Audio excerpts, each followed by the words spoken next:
Welcome, ladies and gentlemen, to this installment of Dad's on Wrestling. I am the Renegade of Wrestling, J.J. Williams. And I'm working on Tuesday. I'm confused. Well, it's been typical the last few weeks, even months, so it shouldn't be too confusing. Okay. You know, when the Renegade of Wrestling hasn't got anything indie to talk about, we do a special Dad's, which I always get to start since it's my day to host anyways. True. And at the end of the day, we actually do have something indie-ish to talk about. Our topic goes to indies, yes, at least right now. It didn't used to be an indie. It used to be the #1 company in the world. Yes. Now it's, a glorified indie promotion. We're talking about the NWA World's Heavyweight Championship, the legendary 10 pounds of gold, yes, if you will. And the reason that I had suggested this, we were talking about this on the way to one of our many stops today. Yeah. Had to go get what little money we had out of the bank. Yes, yes. We had talked about the fact that, 5 years ago, actually 5 years ago today, as we tape this, because it is September now, and in September of 2007, Adam Pearce was crowned the world champion for the first time at the finals of the tournament after replacing Bryan Danielson due to his eye injury. Pearce defeated Brett Albright in the finals in Puerto Rico, and the Reclaiming the Glory tournament came to an end. And I had wondered aloud to JJ on the way to the bank today whether the glory had indeed been reclaimed in the last 5 years, because you got to remember, from 2000 to 2007, the NWA championships, the World Heavyweight and World Tag Team, were showcased on NWA TNA and then later just TNA shows. Yes. And yes, the NWA did get a huge amount of exposure by partnering with TNA and having the championships appear on their programs, but at the end of the day, they ended the agreement because it seemed that Christian Cage and Sting and Abyss and Jeff Jarrett and AJ couldn't appear outside of TNA or TNA partner companies. It was that the rest of the alliance was the redheaded stepchild of TNA when it talked about this baby traveling around the United States territories. Yes, it went into Australia. Yes, it went into Mexico and into Canada, but the U.S. territories... So it still traveled the world. Yes, it's just... It just didn't travel the 48 states. Yeah, the United States territories were feeling very slighted. That's when Executive Director Trowbridge, who is now no longer with the company, stepped in and was like, okay, enough. Organize the tournament. And before y'all get me, I realize there's 50, but I do not believe that there's an NWA in Hawaii or Alaska. Hence the reason I said 48. And if there is, let us know, and we'll definitely correct that in the future. Yes. Because we don't have Wikipedia right here. That's right. Because my phone sucks right now. My phone is charging. Yeah. It's God. It did, and he needed for data. Has the NWA, through the tournament, through the tag team championship situation, have they reclaimed their glory? And I'm of the opinion that other than the Hollywood show, which we're hearing various rumors go around about that we don't know, can't confirm or deny anything because we haven't talked to anybody, obviously. Other than the Hollywood show being a internet commodity and a local out here TV commodity, don't think the NWA has got where they wanted to go at all. Me neither. And I hate to say that, when we've got such good buddies that work for the company and have even been champion, Adam Pearce, Colt Cabana, but I don't feel that the NWA has gotten back to the prominence that it wanted to be at.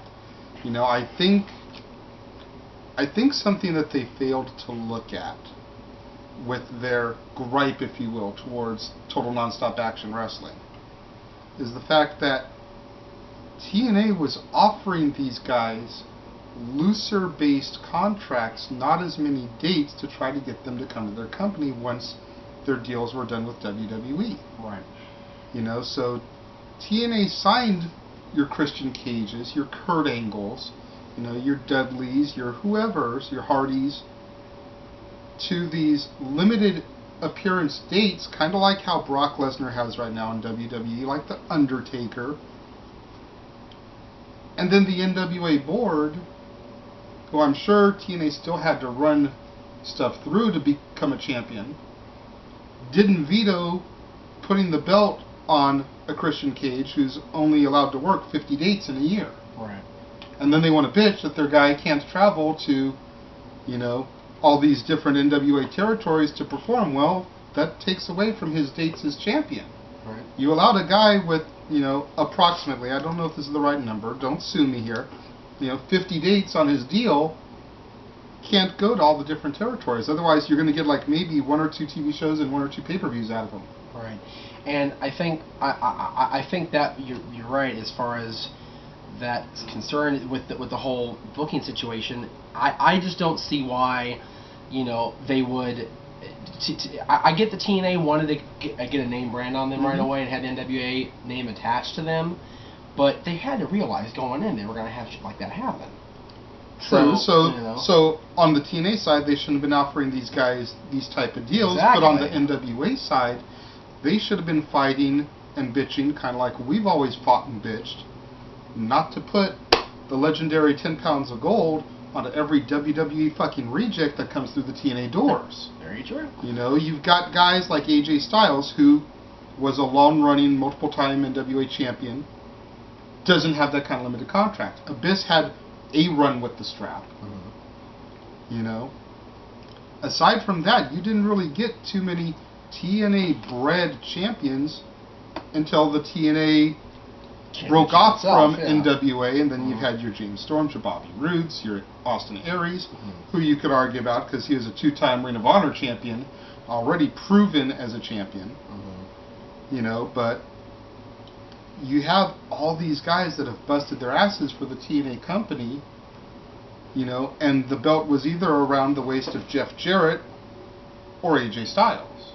For the most part. Unless it was, Johnny Come Fucking Lately from the WWE. Ron Killings had 2 reigns as champion. Raven. Sting. Christian. Sting. Angle.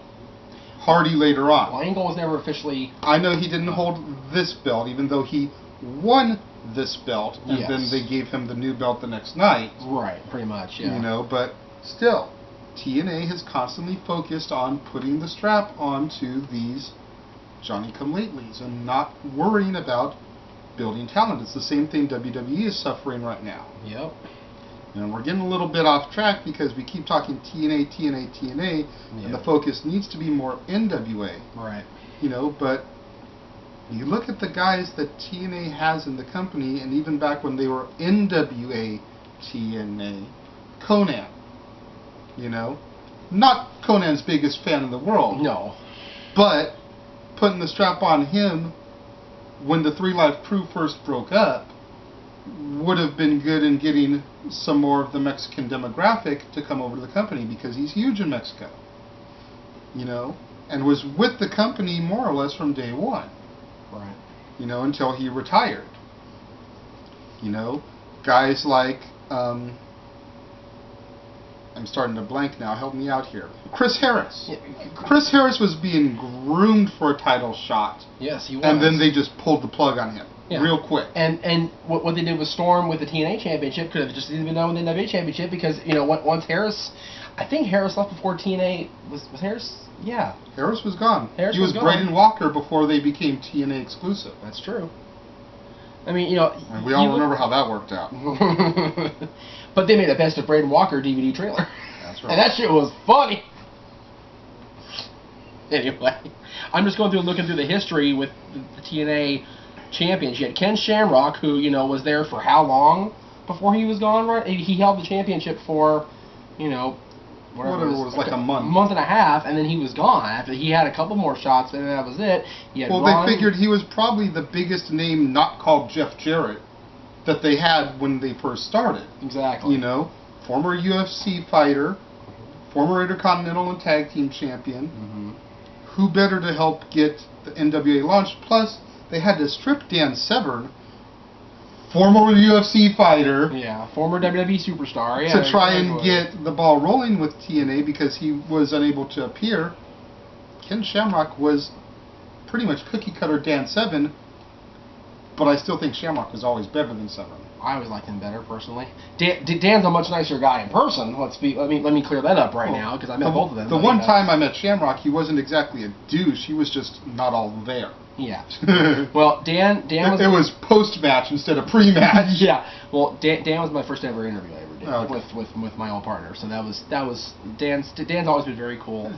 And Shamrock I met a couple times and I was like, okay. But you look at it. You mentioned the WWE guys who have helped. Rhino. Yeah. He was champion for 2 days. Yeah. Just to get the belt off Jarrett for a minute. Yeah.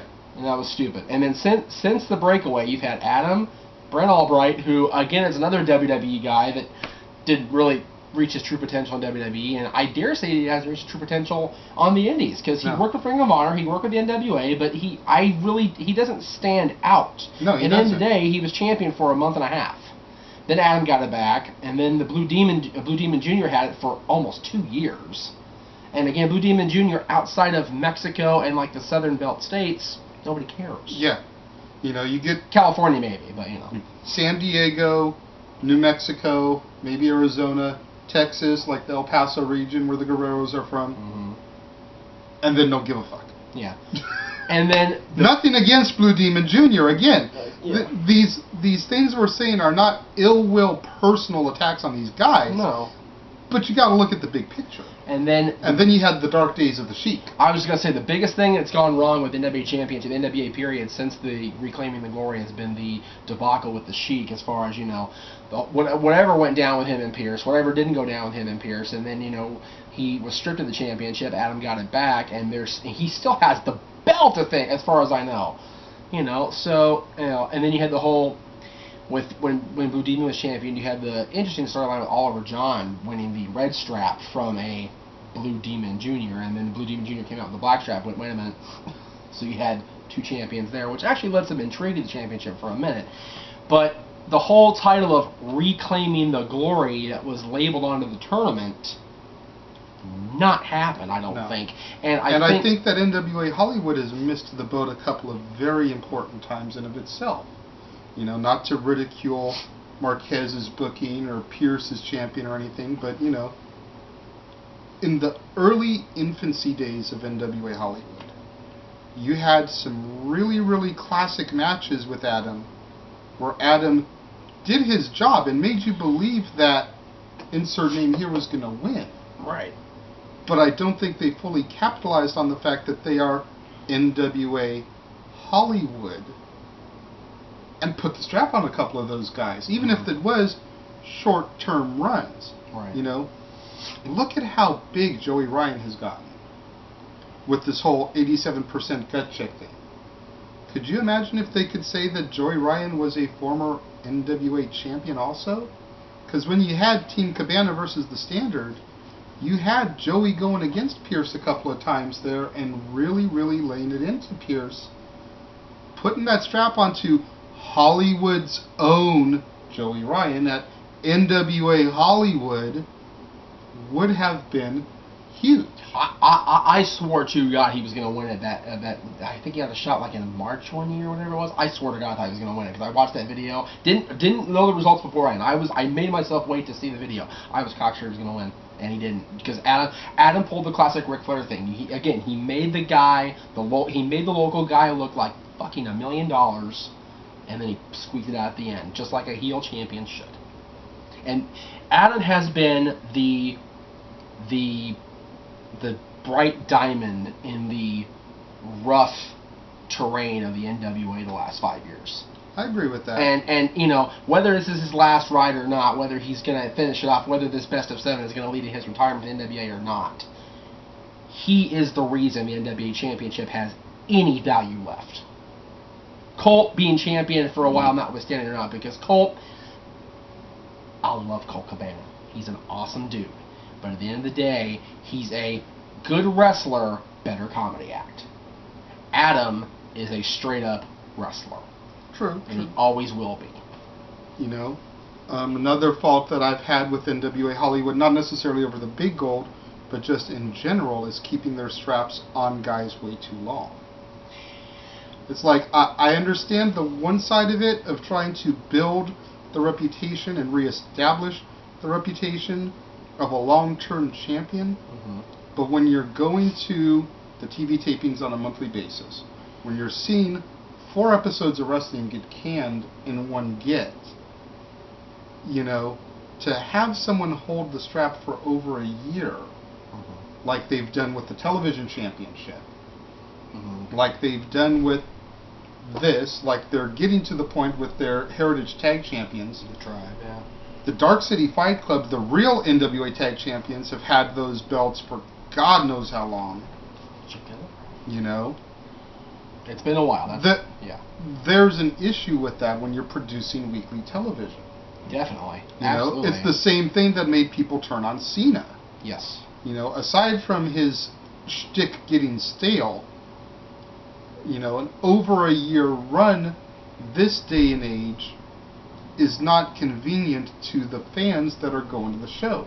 Why am I going to go to a show every month if the belt's not going to change hands? True. At least on a semi-regular basis. Well, you know, this day and age, 3 to 6 months is a decent run as champion. Okay.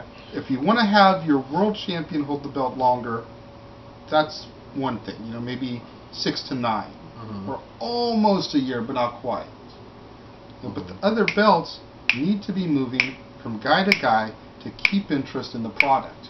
Otherwise, people stop coming.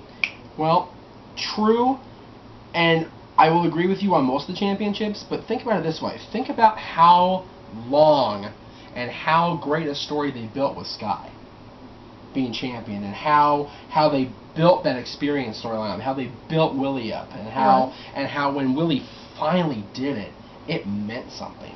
True, but it would have meant something 3 or 4 months ago too. Right. Well, yeah. They have been building Willie as the fan that's now in the ring since episode 1. True. Very true. They have been building Willie as, hey, I used to sit, you know, in the first couple rows and watch you wrestle. I know what you do, since he got his first shot at Sky. So to have him with that strap for over a year,